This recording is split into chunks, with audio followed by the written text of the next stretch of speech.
General Motors and NASA have a long history of working together going back to the original lunar rover.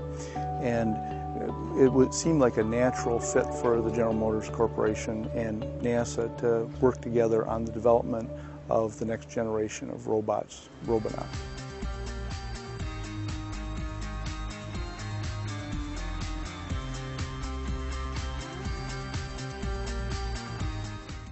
The current Robonaut was developed as a result of a partnership between the NASA Johnson Space Center and General Motors.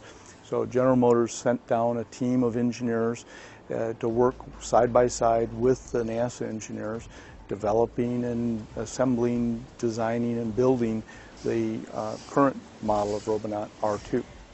Starting with R1, we went after both the hands and arms. They give you a workspace and the dexterity that's very similar to a human.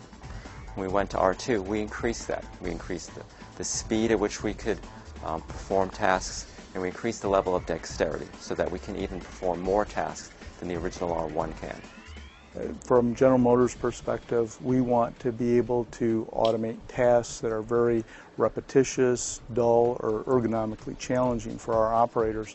And those requirements are very similar to some of the tasks that NASA would like to be able to automate to help an astronaut. So from that perspective, we're looking at using robots and automation to support our operators, to support our people doing the work, doing the things that are not as value added for the operators. The goal here is that there are many tasks that can be more efficiently offloaded to robots. For example, in space. When astronauts perform tasks, there's a lot of setup before the task is actually started and a lot of teardown after the task is done, particularly on space stations, setting up the tools, setting up a variety of equipment. If a robot can perform that task, it allows the crew person to be much more efficient doing the things that only a crew person can do. Partnership between NASA and GM has resulted in benefits that we hadn't predicted when we first started together. Both sides are looking for as dexterous and as efficient a robotic system as possible. But what's also been amazing is the application overlap between the two groups.